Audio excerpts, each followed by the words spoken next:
total belanja negara adalah 3.621,3 triliun rupiah, di mana belanja pemerintah pusat mencapai 2.701,4 triliun dan transfer ke daerah 919,9 triliun rupiah. Teman-teman wartawan, terima kasih.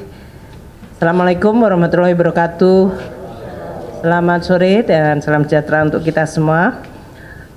Sore hari ini Bapak Presiden telah melaksanakan pertemuan dengan seluruh kementerian, pimpinan kementerian, lembaga, dan pemerintah daerah, para gubernur, di dalam rangka penyerahan daftar isian pelaksanaan anggaran tahun anggaran 2025.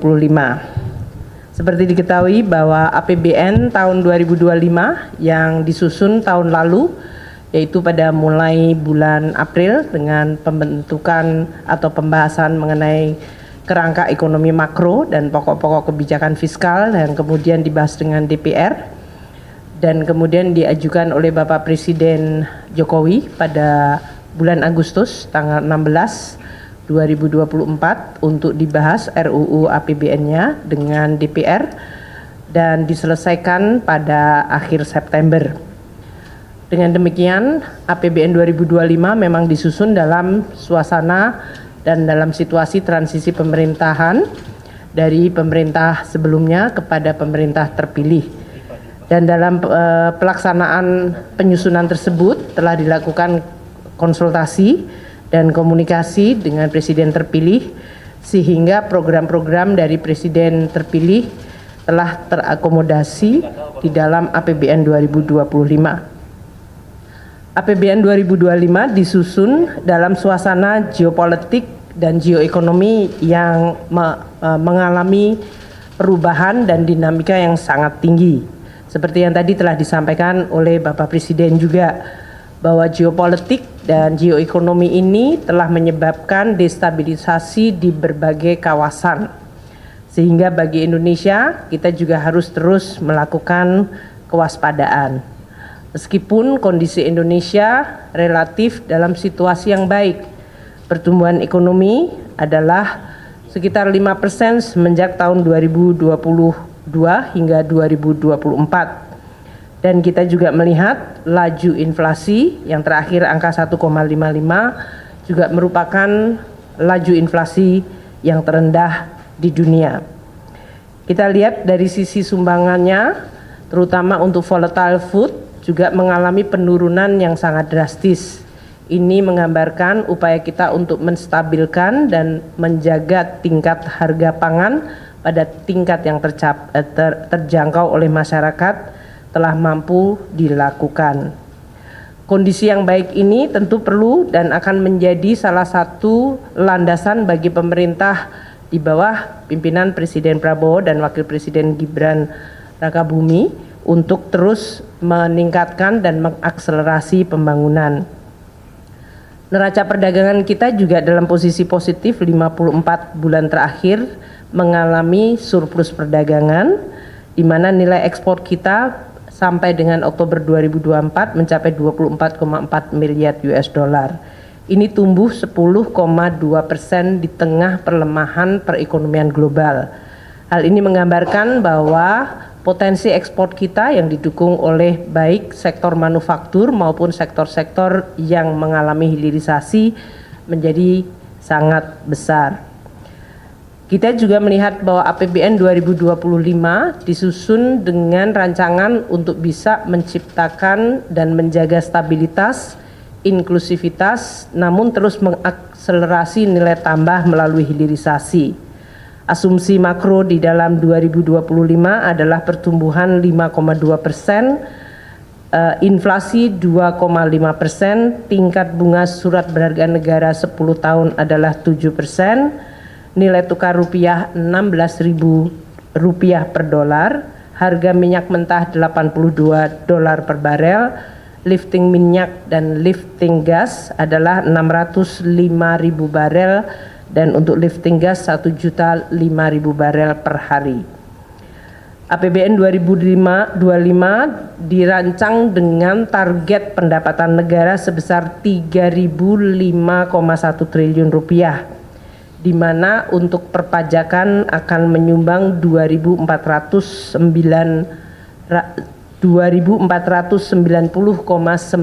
triliun rupiah.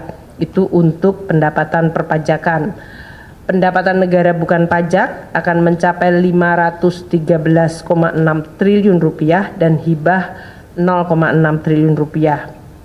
Dari sisi belanja negara, belanja pemerintah pusat akan mencapai 2.000, total belanja negara adalah 3.621,3 triliun rupiah, di mana belanja pemerintah pusat mencapai 2.701,4 triliun dan transfer ke daerah 919,9 triliun rupiah.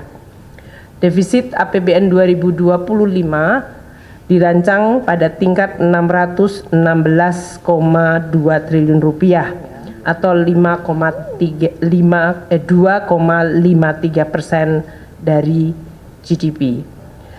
Belanja pemerintah pusat akan mendukung prioritas pembangunan seperti yang disampaikan oleh Presiden, yaitu melakukan swasembada pangan, swasembada energi, pelaksanaan program makan siang gratis, pendidikan dan kesehatan, serta pelaksanaan perlindungan sosial yang makin tepat sasaran.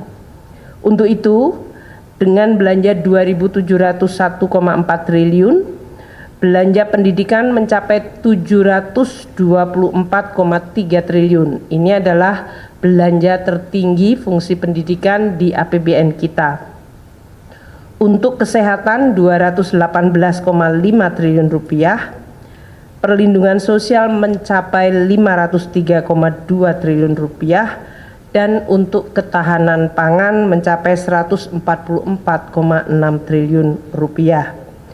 Program makanan bergizi yang dialokasikan anggaran 71 triliun rupiah diharapkan akan dapat meningkatkan perekonomian di daerah dan terutama di desa-desa di dalam rangka untuk mensuplai kebutuhan program makan siang bergizi. Dengan demikian, program makanan bergizi disertai dengan dana desa yang sebesar 70 triliun rupiah akan bisa menggerakkan desa dengan volume aktivitas dan juga volume uang yang meningkat. Selain itu, Presiden Prabowo menyampaikan beberapa prioritas kegiatan 2025 seperti pemeriksaan kesehatan gratis yang dialokasikan anggaran 3,2 triliun, renovasi sekolah sebesar 20 triliun, terbentuknya sekolah unggulan terintegrasi dengan anggaran 2 triliun, serta terbangunnya lumbung pangan nasional daerah dan desa dengan dana mencapai 15 triliun rupiah. Untuk APBN 2025, transfer ke daerah mencapai 919,9 triliun rupiah. Ini tetap diarahkan agar terjadi sinkronisasi dan sinergi antara belanja pusat dan daerah sehingga dapat meningkatkan kesejahteraan, pemerataan dan pelayanan publik. Di dalam Undang-Undang APBN 2025 juga telah dimasukkan berbagai undang-undang seperti undang-undang untuk hubungan keuangan pusat dan daerah, di mana daerah akan meningkat dari sisi local taxing power-nya dan juga bisa melakukan pembiayaan yang lebih inovatif. Untuk pendapatan negara sebesar 3.005,1 triliun, kita akan melakukan dengan terus melaksanakan reformasi perpajakan, pajak dan bea cukai, dengan terus menyusun program termasuk dalam hal ini menggunakan teknologi digital. Bapak Presiden terus menyampaikan agar kebocoran penerimaan negara terutama dari tindakan-tindakan ilegal akan terus menjadi pusat perhatian, dan juga dari sisi intensifikasi dan ekstensifikasi dari perpajakan. Kita juga mengikuti bahwa di dalam suasana global terjadi persaingan global taxation yang harus kita waspadai. Sehingga kita juga harus terus menjaga agar basis perpajakan Indonesia tidak mengalami erosi dari praktek-praktek perpajakan global yang memfasilitasi terjadinya tax evasion dan tax avoidance. Untuk program Cortex dengan pemanfaatan teknologi digital dan juga program CESA di Bea Cukai akan terus disempurnakan. Juga akan dilakukan joint program serta penegakan hukum seperti yang tadi telah disampaikan oleh Bapak Presiden. APBN 2025 dirancang dengan defisit 616,2 triliun rupiah atau 2,53% dari PDB. Dalam kondisi global yang terus dinamis, pembiayaan defisit akan dilakukan secara hati-hati dengan terus meningkatkan kredibilitas, sustainabilitas, dan kesehatan APBN sehingga biaya dari defisit dapat terus ditekan. Kami juga akan terus menggunakan pembiayaan termasuk di dalamnya dalam rangka penguatan dari Sovereign Wealth Fund dan peranan dari BUMN. Mungkin itu yang kami sampaikan. Hal lain yang mungkin baru pada penyerahan DIPA tahun ini adalah DIPA atau daftar isian pelaksanaan anggaran dilakukan secara elektronik sehingga tidak ada lagi penyerahan buku.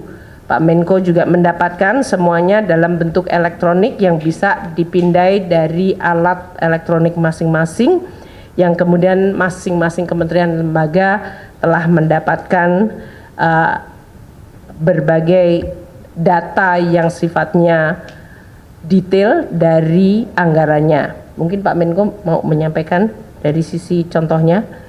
Tadi saya dapatnya dari DIPA-nya Kementerian Luar Negeri karena DIPA-nya saya baru saja di sini kali. Karena tadi Pak Menlu nggak bisa buka jadi saya bukakan. Ini kira-kira kayak gini bentuknya. Yaitu ada jumlah alokasi anggaran per kementerian lembaga untuk berapa program, berapa kegiatan, dan juga dari satuan unit eselon 1-nya. Demikian yang bisa saya sampaikan. Terima kasih. Assalamualaikum warahmatullahi wabarakatuh. Satu lagi aja. Tadi pada saat yang sama Bapak Presiden meluncurkan terkait dengan elektronik e-katalog versi 6 dan diharapkan e-katalog ini bisa dilaksanakan 1 Januari 2025 dan akan dilakukan business matching. Jadi pada saat DIPA dibagi diharapkan yang e-katalog sudah bisa jalan per 1 Januari. Demikian, terima kasih. Kami ditunggu Bapak Presiden. Wassalamualaikum warahmatullahi wabarakatuh.